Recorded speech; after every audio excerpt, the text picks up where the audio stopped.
Okay, good morning, Barry. Uh, Ladies and gentlemen, I'm with Barry Goodman from Birkdale Transition Advisors, and we're going to pick up where we left off in the deep dive analysis we're doing for Janice Strong of Strong Distribution. So you can see my dashboard, and I'm going to click on Clients, right, because Janice is now moved from being a prospect who's completed Discover into a client with whom we're doing the deep dive analysis. And as you can see here, we're 25% of the way through the deep dive analysis. So I click on the company name, Strong Distributors. What I'm going to do here, when we're doing the deep dive analysis, we need to log in as the client. So Core Value was originally built for CEOs to use in their own companies. And the market taught us in our first years that, in fact, CEOs think that everything's fine and that they don't need any help. So we shifted gears and started talking to advisors. And in fact, at that same time, the advisors, CPAs, management consultants, personal advisors, financial planners, were telling us that they wanted to use Core Value with their clients. So we need to go in, and only during the deep dive analysis, we need to log in as the client, because the system uses the client's email as a unique identifier. And then you'll see, once we finish the deep dive analysis, we simply log in to our advisor dashboard. So here I am in my advisor dashboard, the green banner for Strong Distributors. I'm going to copy the client's email address, and I'm going to log out of my advisor account.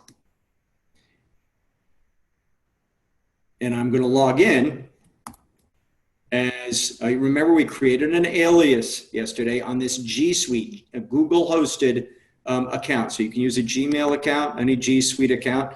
And I've used my master password because I like to preserve my own sanity. We're going to log in. And here we are. You can see the check marks. We're now in the blue banner. This is an input area. Blue banner is an input area throughout the system. We have these check marks. Here's where we are in the deep dive analysis. So we're going to pick up today with brand. Barry, anything before we get started? No, let's get started. Fantastic. Okay, brand. And you'll remember from the Discover level that the best practice, the overarching of the 18 growth and equity value drivers, the overarching best practice is to have a recognizable brand that reinforces the business's presence in the marketplace and supports the company's objectives.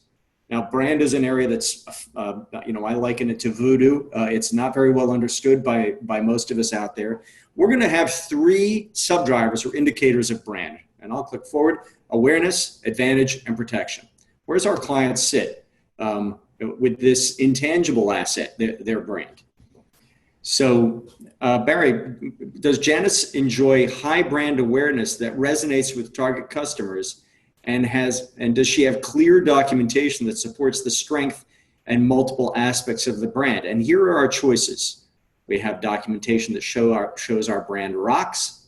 We have some documentation on the strength of our brand. Our brand is pretty solid, but we don't have documentation. Our brand isn't a big deal. We don't have a brand. George, what kind of documentation would you be looking for this question? So there are a couple of different ways of tackling brand. One is, have they registered? Is Strong Distributors a registered mark? Now we're starting. Now that's going to get into legal protections. But the Strong Distributors as a brand, have we done a voice of the customer analysis, for example, where customers? I love to use the example of Georgia Pacific. Because when I go into Home Depot and I'm looking at a wall of screws, I can pick the generic Home Depot screws and I can pick the Georgia Pacific screws. And even though I know that the Home Depot screws are probably made in the same factory as the Georgia Pacific screws, I have such faith in the Georgia Pacific brand that I will pay a premium for those screws, even though they're going to do exactly the same job just as well. I'm hedge my bets and pay a little extra money for the GP brand. And that's the kind of we need to do research in our customer base, in our prospect base about the brand and what impact the Strong Distributor brand itself has on their buying decision. Does that make sense? Thank you for clarifying that. Sure. And I would say our brand is pretty solid, but we don't have documentation. Got it. Brand advantage. Your company can articulate and quantify its brand advantage in the marketplace with a pricing model and financial measures that demonstrate the value of its brand. So I will pay extra money to ship with UPS or FedEx than I would with one of the many other carriers out there. There's an example as well. Well, here's where there's some confusion on financial measures. What financial measures are you looking for here? And this is why I likened it to voodoo. So, and brand is a it's not nebulous, but there are brand specialists out there. So financial measures that show our brands gives us a huge competitive advantage. Are we able to charge more like for like? In an apples to apples comparison, can we charge more for a good product or service because we are who we are, because our brand represents strength. Our brand has a reputation for our company, and which is represented by the brand, has a reputation for getting it done. Does the brand inspire confidence? And it really comes down in a like-to-like comparison. Will customers buy from us because we inspire confidence? So people will pay more for our product. That's same correct. product that we sell versus our competition. That's correct. I would say we have pricing model financial measures that show our brand. Okay. The third sub-driver is brand protection. This gets back into the registered mark comment I made earlier. The company has protected its brand, including logos and trademarks, and has a documented process to ensure that all aspects of the brand are represented in the marketplace in a consistent manner. And most of us over the course of our careers have received a logo use guidance package that companies put out.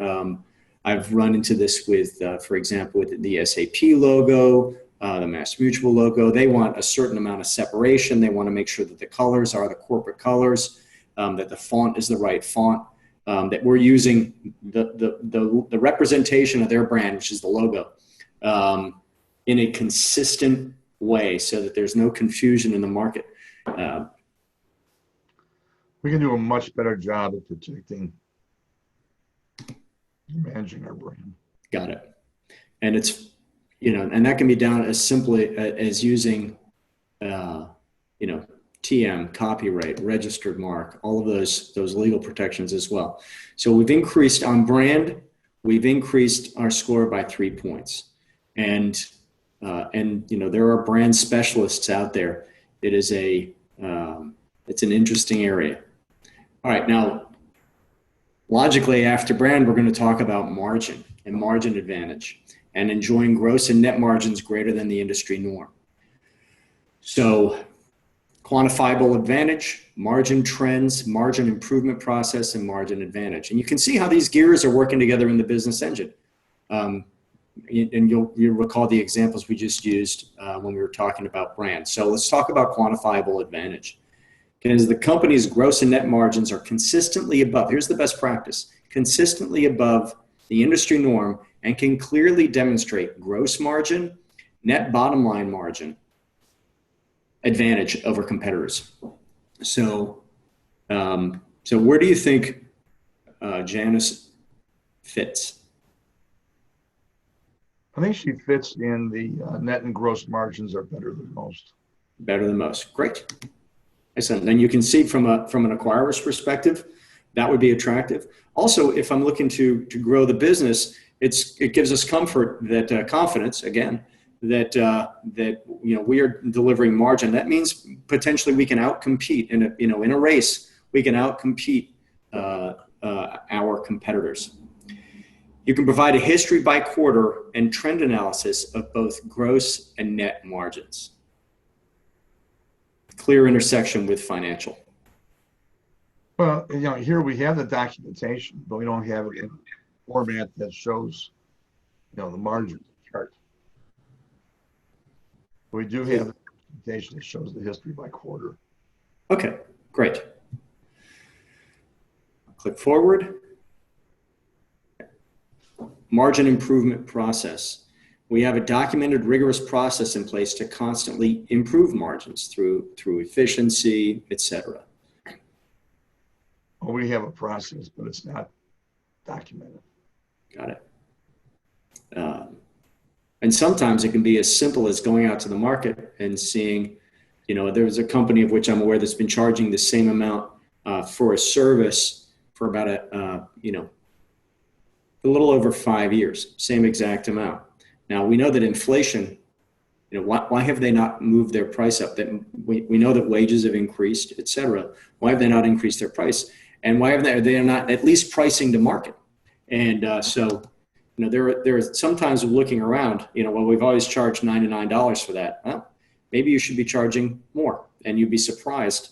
You'd be surprised at what you get. And a company that I ran years ago, we actually doubled the price of. We decided we had capacity issues, and determined to double the price of our goods, and we assumed that would drive demand down by.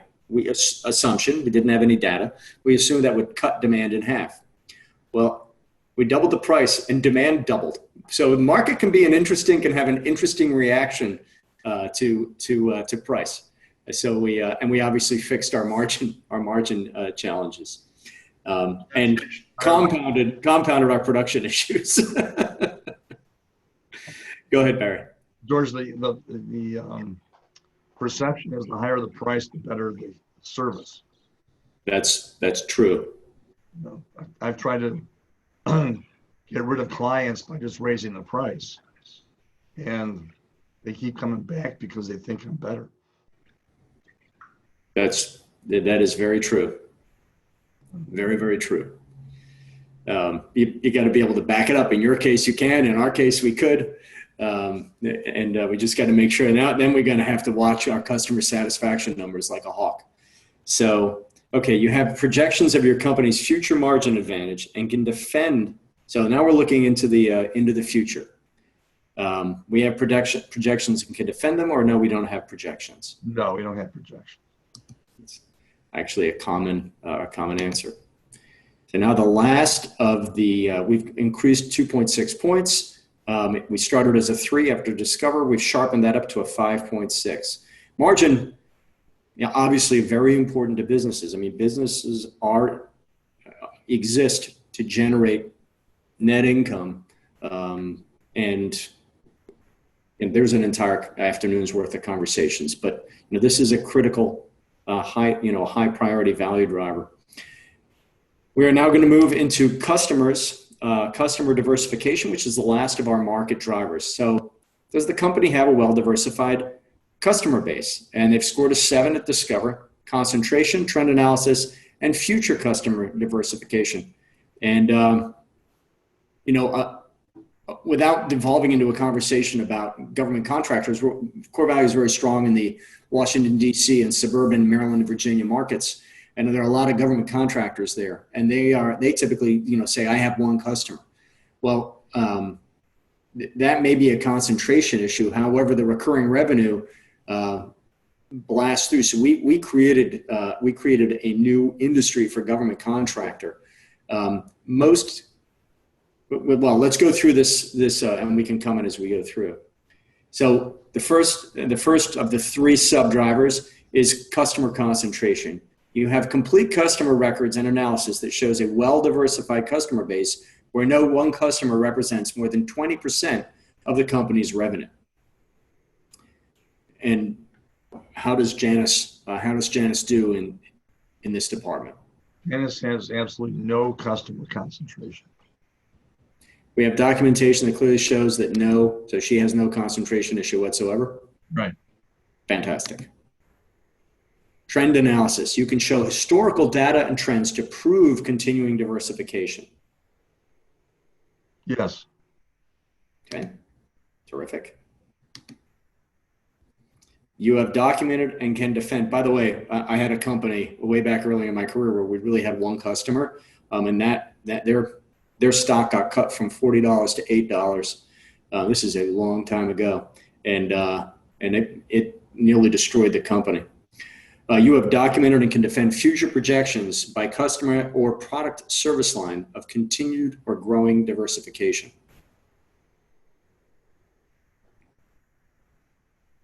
Yes. So since she doesn't have a concentration issue, I would assume that she should be able to document, here's the market with which we deal.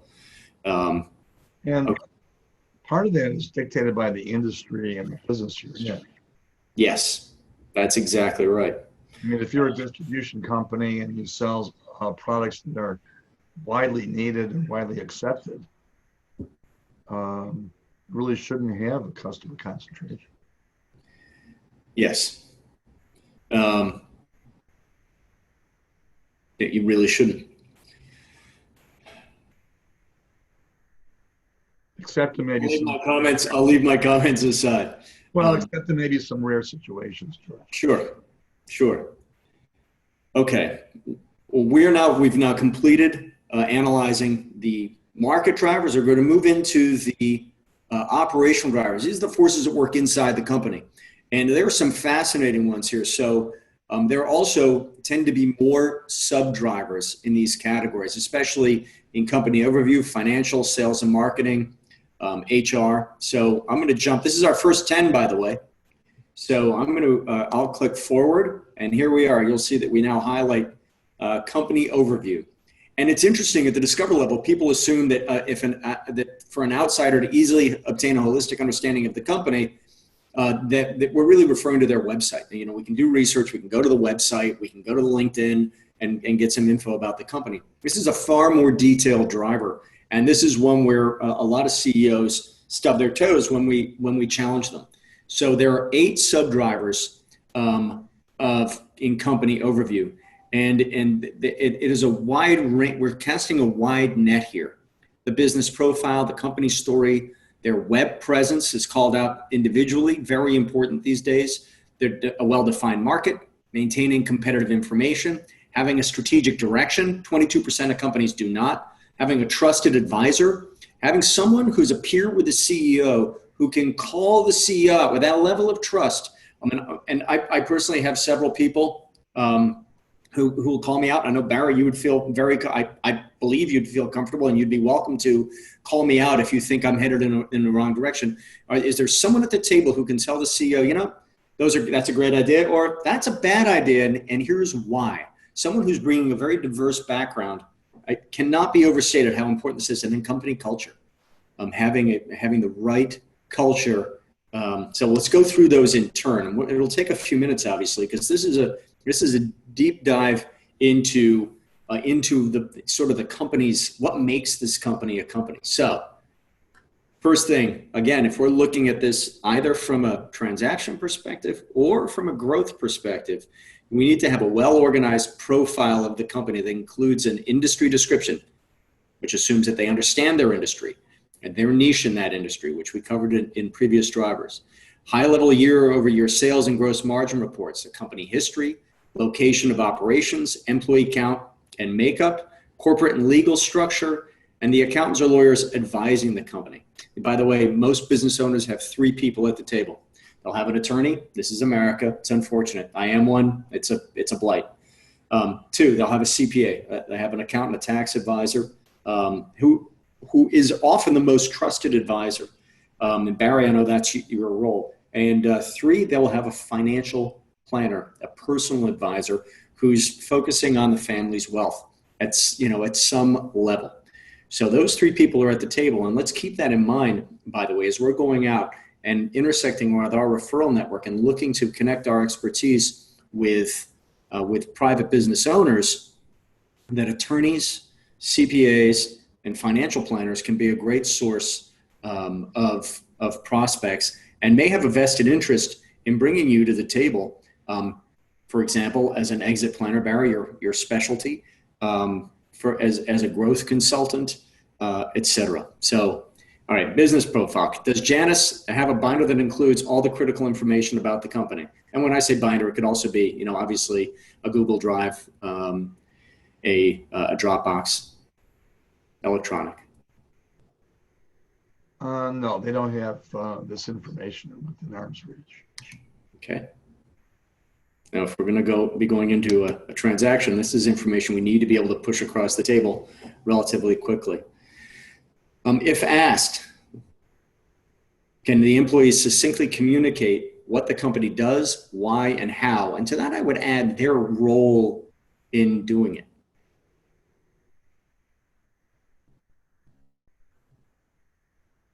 I would say the second one, the company story is defined, but Okay. Great. And if you read, both in Scaling Up, in Traction, this comes up in a series of books in McFarland's book, The Breakthrough Company. This issue comes up repeatedly. Web presence. Does the web presence support the company's goals and objectives and contains all the important information? I'd say this company is fairly good, but better than. Okay. Better than average? Yeah. Terrific. Define a market. You have a comprehensive understanding of your company's current market niche, your company's place in the market, and a process to keep informed of market changes. We talked about this. It's funny. We talked about this earlier in a couple of these drivers. Yeah, they're really on top of that. Okay. Terrific. Competitive information. You have a comprehensive understanding of the competition in your market. Oh, yeah, she has a deep understanding of the competition. She has a very good understanding or fully aware? What's the difference? Well, one, I guess, would be documented, and she would be able to list top competitors and talk about how they stay abreast of it. This is more, how do we move from documented into notional? Well, she knows who the competition is and who the new entrants might be, which very seldom happens. There's nothing really writing about it. Got it.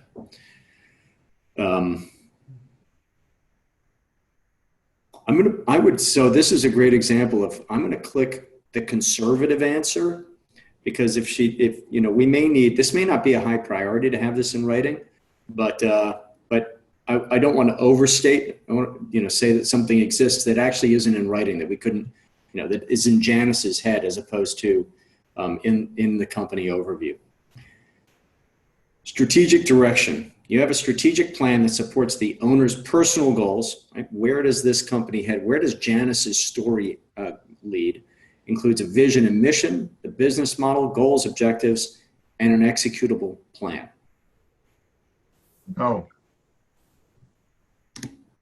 So this bottom one, we do not have a strategic plan. No strategic plan. And 22% of companies are down here. Most companies in the middle market can't meet this standard. And we can talk about that in detail, but it comes down to, being caught up in the whirlwind and every day going to work and working in the company and working hard and sometimes doing very well, but not working towards an end state, a goal. So we do not have a strategic plan. I click forward. Trusted advisor. You have a trusted high-level advisor who reviews, advises, and provides feedback to the owner CEO. I would say yes. Okay, great. And this can be a strong, boards of directors, there often aren't boards of directors in these middle market companies. And when there are, they often are not independent.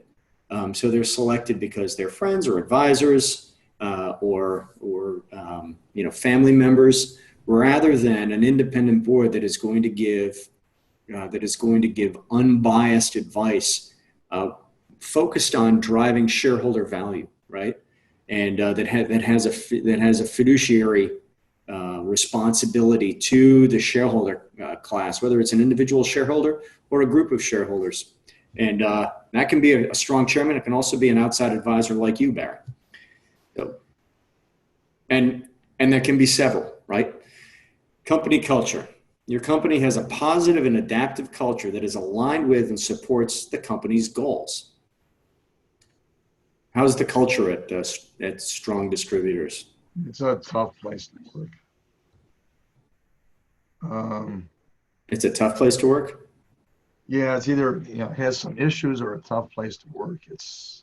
The culture needs some work. Okay.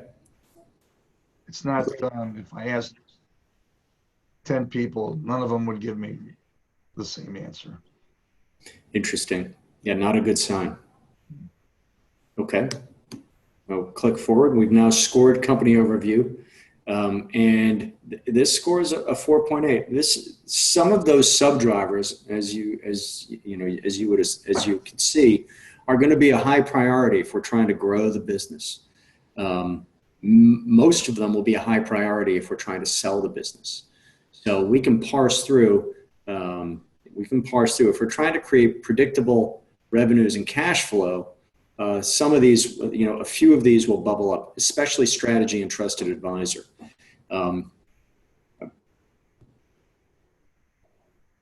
the way, you can't build Rome in a day. So when we're looking forward to an engagement, the business owner needs to understand and is going to be starting to intuit that this engagement will be a long-term commitment of time and treasure.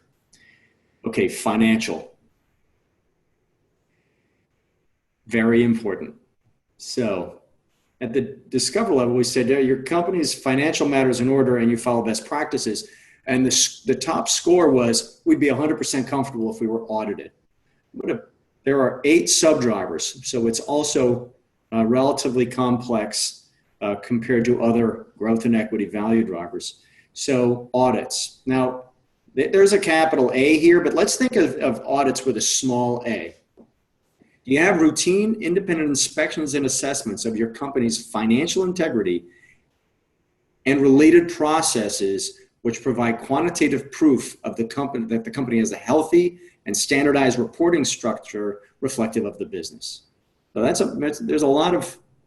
a complicated best practice. But what we're going to do is we're going to boil it down. Do we have annual audits, reviews? You have someone review the finances now and then, only when necessary. Oh my gosh, we have to get our finances over to the bank to stay in line with our covenants. How is Janus doing with their financial reporting? They do a monthly internal statement. Okay. And do an annual compilation. Okay, so with footnotes, so it's a complete statement at the end of the year. Okay, great. So we have someone review our finances annually. Good.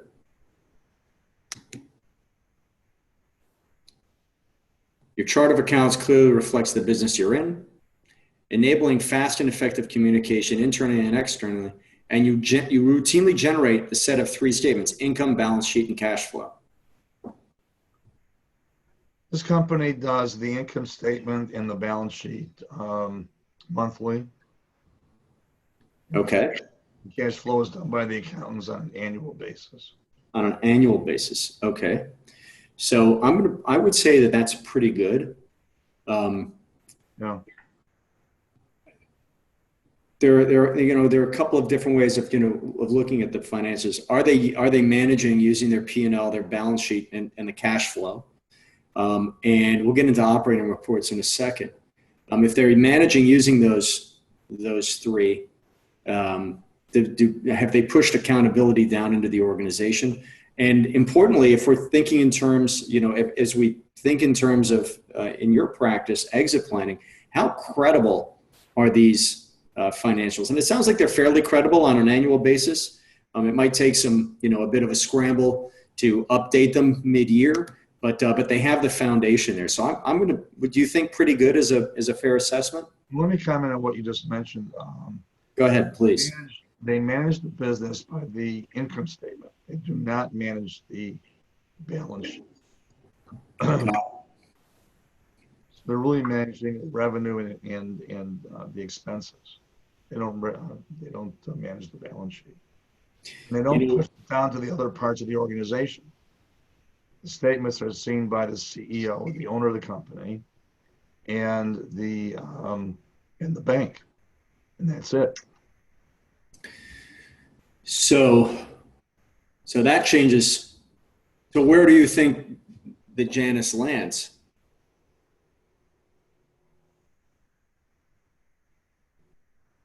Well, I'm not really sure. Well, Live and Breathe Our Financials is out. Right. Um, the reporting is pretty good. So we're going to get into frequency in the next question, but it sounds to me like I would actually, I mean, if they're keeping that information closely held, Garth Tebay of GBQ made a great comment when I was discussing the uh, the three dimensions of growth with him. He made a great comment. I was asking him to comment on predictable profits as the first dimension of growth, and he said it's predictable profits and cash flow, because so often profit is trapped in the balance sheet, and I've lived that. And cash is trapped in the balance sheet. So how do we make sure that we're translating profit into cash flow so that we can fund the growth of the business? And it sounds as though they're not going to that length. If the CEO is using this as closely held information and isn't pushing, measurement of the output of the business engine down into the senior management team, down into the different areas of the company, more transparency in that area might really benefit them. Well, this is often a problem with closely held businesses, Yes. especially family businesses, where they really don't want to share the information, That's right.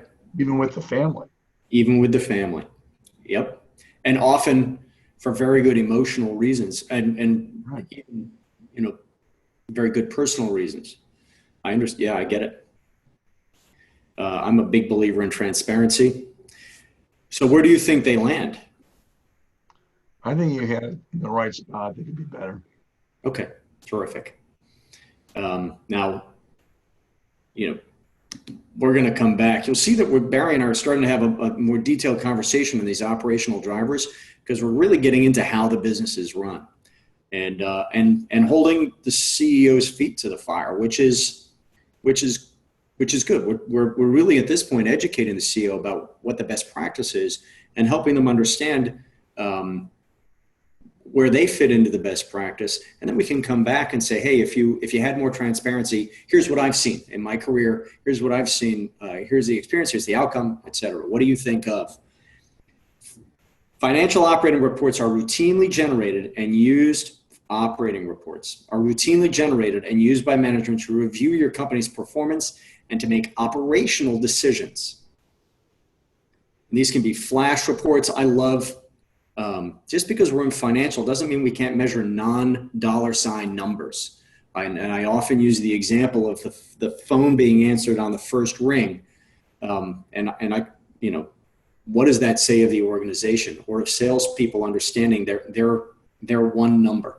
I need to set one demo a day. I need to, distribution. I need to, win one route a day, however that's measured. We're pushing numbers out that are going to help us predict the output of our business engine. You have experience in this area. You're a trained CPA, Barry. Any comments? I mean, it's important that the information trickle down to the management team in such a way that they can make better decisions and can drive results. It can oftentimes be even tied to their compensation. Sure. What's interesting in this particular case is that the CEO receives one set of reports, which is very complete, and the management team receives reports which don't have which are not complete. Because we have a situation where the owner does not want the management team to know how much money the company's making. So it really, in this case, is, in my opinion, kind of counterproductive. It's in, I'd like to bookmark that comment. It doesn't want the management team to know how much money the company's making. The reality is they probably do anyhow. Of course. Yeah. But when we get to senior management, we'll drill down on that issue. So operating reports, where do you think that Janus's company falls in our choices? Well, at best, operating reports that we use now and then, and probably in this particular case, because of the lack of transparency, I would say easily run operating reports if needed. Got it. Yeah, because the information is being generated, it's simply not being distributed. Correct. And you can probably tell, ladies and gentlemen, that Barry and I are both like, okay, this is. I don't know if you can see my body language right now. I'm 10 step. I'm like that. This is not an ideal situation. But it's not unusual. No, it's not unusual at all. Not unusual at all. No, that in fact it's normal. Having high transparency is what's unusual. But I'll tell you, you walk into an operation. I walked into Mike Bloomberg's operation in New York a long, long time ago at the beginning of my career when they were on one floor of one building. And I don't even think they had the whole floor. And the place was a beehive of activity. And I remember being struck that there were numbers. The place had a hum. And there were numbers on the walls that I didn't understand, but people were obviously tracking stuff on the walls. On sheets of paper, on whiteboards, posters. Mike was driving that business with based on data, and it's a data company, so it stands to reason. But I remember being struck, and I've only seen a couple of businesses over time that honor their numbers in that way and put them out there and have everybody coalescing around critical numbers. And it need not have a dollar sign on it, but the biggest company, the two best companies that I've been privileged to be part of, both had absolute transparency and the CEO would go out of his way to make a huge deal about people hitting their numbers, whether that number was a revenue number or that number was a shipping number. They would hold the people up figuratively on their shoulders as heroes routinely, and people rallied around that. It can transform a business. That transparency can really transform a business. So I'll get off my soapbox. Tangible assets. You have knowledge of and documentation that defines the ownership, control, and use of the tangible assets needed to deliver products and services.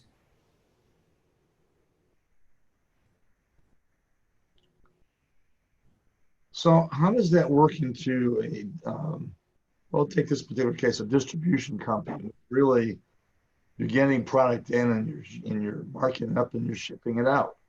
Yes. Not producing anything. So your assets are what? Are shelving and people. Your people are your assets. That's true. But they're not tangible assets. Right. They are assets. So distribution might be an anomaly. If we think in terms of a manufacturing company, a professional services company would have the same challenge, right? Their product is their people. Any company that is not capital intensive.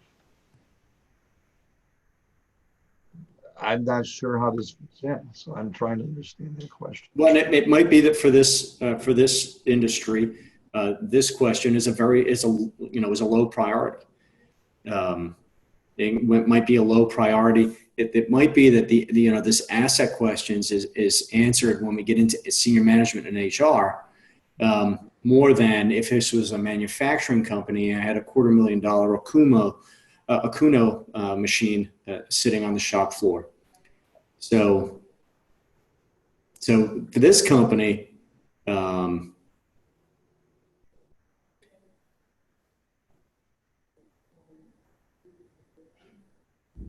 it's difficult to answer. Where do you think the answer should be, Barry? Recognizing that this is going to be a lower priority. Maybe just split the middle. Okay, great.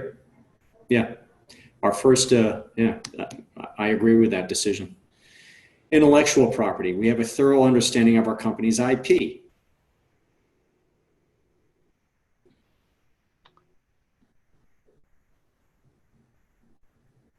I think that this company has IP, but I don't think they understand what that IP is. So that's interesting. So the answer might be, the CEO might say, well, IP isn't that important in our company. And that could be teased out when we get into the executable growth plan. This will be teased out. Excuse me. So do you think that's their answer? Let's put it there. Okay, great. Banking and capital. You efficiently utilize banking services and have the ability to attain and manage outside capital, debt, equity. Now, this is a debt question.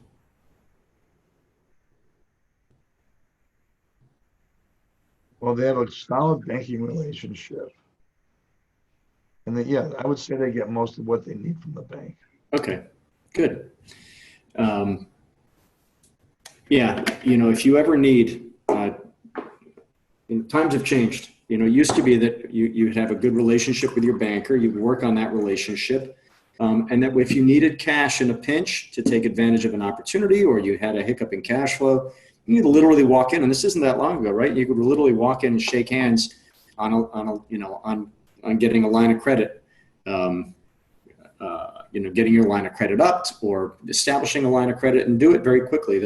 The banking officer had a lot of discretion. Those days are gone, but it's important to have that relationship so that when you walk into the bank, they're not saying, "Who are you again?" And that's good. It seems like they have a good relationship with their banker. Risk and insurance. You have protected your company from or limited its risk. This company has holes in their coverage. Okay.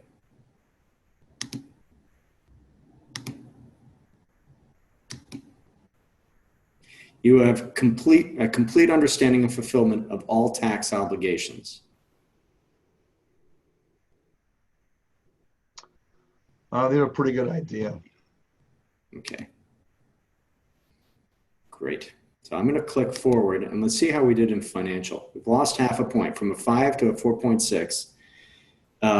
And so this is an area, and when we get into the executable growth plan, there are key areas here where we're going to need to do some work with this client. And here we're identifying clear engagement opportunity. All right. Financial, so critically important. Let's get into sales and marketing. 6 sub-drivers. Sales and marketing is interesting. It's one of my favorites because it's where the rubber meets the road. And as Sue Lewis, my former colleague, used to say, nothing happens until someone sells something, which is true. The best practice is to be able to produce revenue in a proven and systematic way, ensuring the business is sustainable and not simply based on the on efforts of individuals within the business today. And there's a trap out there that CEOs might be in, which is that their sales team is hitting their numbers, and therefore sales and marketing are not a fire in the lobby. And as CEOs of mid-market companies, we're often managing from crisis to crisis, from bottleneck to bottleneck. And if sales isn't on fire, if they're hitting their numbers, it is very easy. It is actually normal and natural to say, George is doing a great job managing the sales team. They're hitting their numbers. That's not a problem. What is also often the case, however, is that the CEO, that there is no sales process per se, that a lot of it's in scattered different processes, disparate processes. 20% of the sales force is making 80% of the sales, but we're not democratizing that information throughout the sales force. Sales hires are done on an ad hoc basis. That it's actually not a documented process, and that it's kind of messy. And sales is also perceived by so many people, as is marketing, as skill, not as science. And I will tell you that sales is mostly science. It's part art. It's an important part art, but it's mostly science. So with that preamble, Barry, do you have anything you wanted to add about sales and marketing from an accounting, your experience and exit planning perspective? No. What's important is that sales and marketing must work very closely with operations in the back room, if you will, to make sure you have the right throughput through the entire organization. And also the same things with financial. Yes. Those three areas are very critical, that the gears are totally aligned, and they're moving properly. Yeah, and a lot, for those accountants out there, there are a lot of industries where we can't recognize the revenues until the product is off the shelf. So sales may have done their job. You'll see we move straight into operations after sales. The other comment I'd make is, guys, when we think in terms of the three dimensions of growth, in the first dimension, predictable profits and cash flow, we care about sales. We don't care as much about marketing, but we do care about sales. I say not as much. It's not unimportant, but we don't care as much. When we move into predictable growth, the second dimension, now we're starting to care about marketing. Do we understand? And we'll go through that. Well, I'll tease that out as we walk through it. So, sales and marketing objectives. Your company has clear sales and marketing objectives. Achievable, measurable, and meet overall company goals. And how's her sales and marketing operation? There's no objectives, but they know what they're trying to do. Okay. By the way, the number one tip, over time, these shift a little bit, is perennially the number one contributor to the value gap in companies out there in the market. Sales and marketing. Now we're going to focus on marketing, the marketing plan and process. You have a clear marketing plan and routinely engage in specific and organized actions to interest potential customers in your products or services. This company has nothing in writing in the marketing plan. And they're more, and they have a process, meaning that, they issue a pamphlet, a flyer, if you will, every week on their products, on specials. But there really isn't a cohesive plan behind it to utilize the tools that they have. So I believe we have a general idea of what we're trying to do. Okay. Good. And, and as I said yesterday, there's no good news or bad news, only data. So this is good. We need to have it clear. By the way, if I'm buying a company, I want to know about the sales and marketing. I want to have high confidence in the sales and marketing process. And if I'm trying to grow the company, we also want high confidence in the sales and marketing process. So market research, you have access to and regularly use market research to make informed marketing, sales, and operational decisions. And, this harkens back to some other, some previous growth and equity value drivers. So do they use data? Very rarely, if ever. It's really in between the two bottom ones. I'm going to say shoot from the hip, because it sounds like they're running on instinct. Yeah. Okay. And again, we're doing a health scan of the business. We can come back and amend this answer later. It's better to be conservative and come back and say, I've given it some thought and upgrade it, than to have a false sense of confidence. You have a sales plan and repeatable sales process to deliver your company's revenue goals that are well developed, managed, and executed.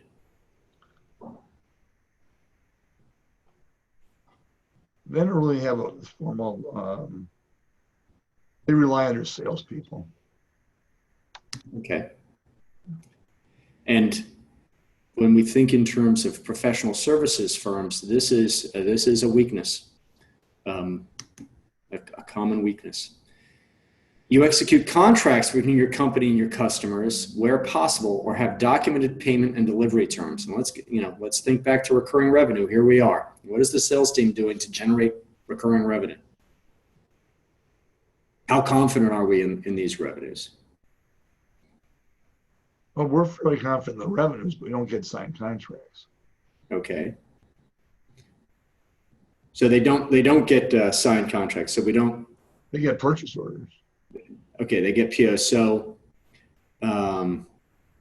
less than half, about half, most customers. All customers. All customers. Okay. So when you talk about contracts in this particular category, it can include the purchase order? Yes. Okay. It does not need to be a formal contract. That's correct. Or payment at time of sale, right? So we routinely execute contracts or have documented payment and delivery terms, or receive payment at time of purchase.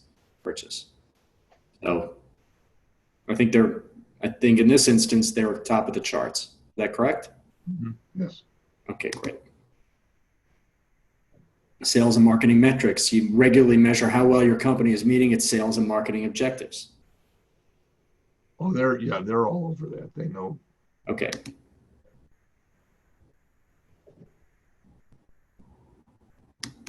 It's probably more on the sales side than on the marketing side. A 4.9, they've lost 0.2 of a point. And this is a rounding thing, guys, obviously from 5 to 4.9 is 0.1, but we're probably a little over 5 and a little under. So it's a rounding. The system rounds. So sales and marketing, got it, 4.9. And you'll notice, by the way, we've just discussed from an analyst's perspective, sales and marketing.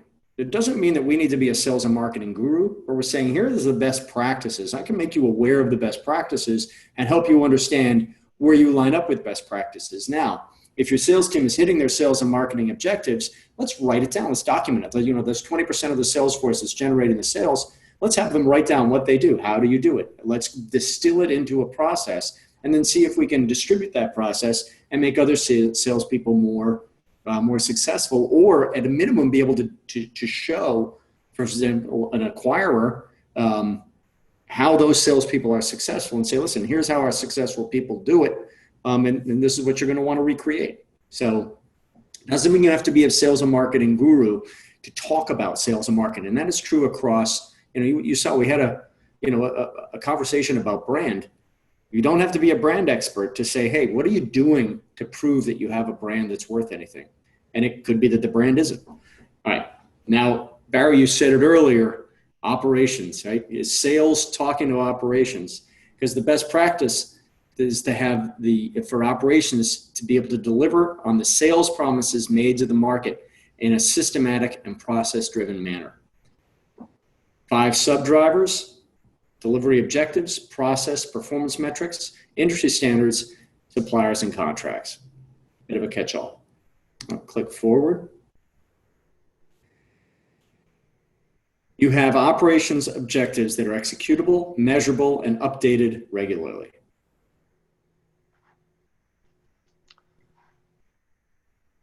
We'll ship product within a day. Define objectives for this purpose. Define objectives? Yeah. So when an order comes in, the customer will receive an acknowledgement within X acknowledgement in Y time frame. The order will be transferred to operations within X time frame.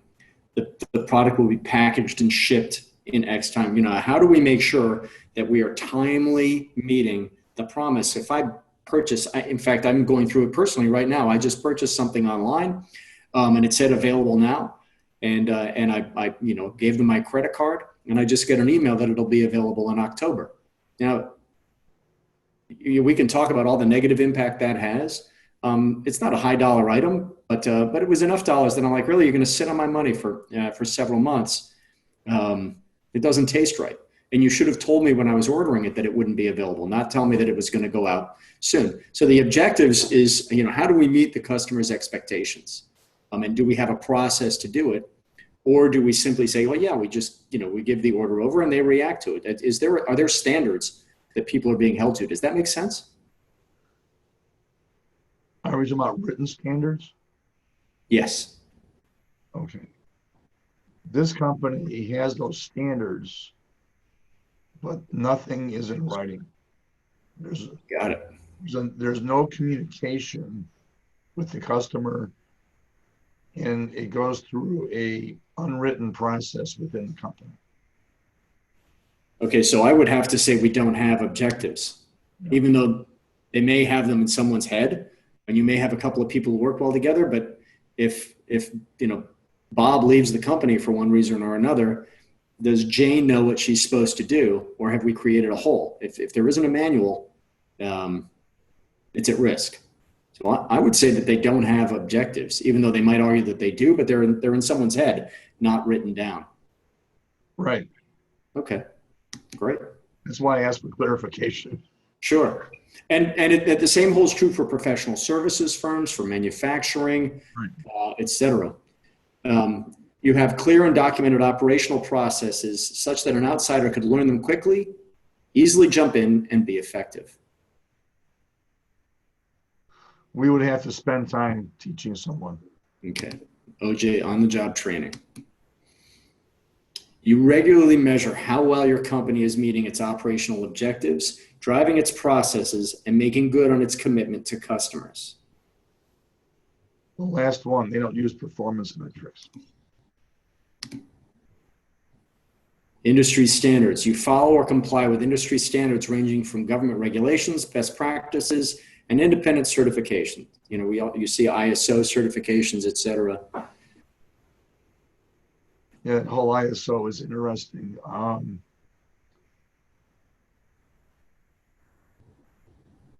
They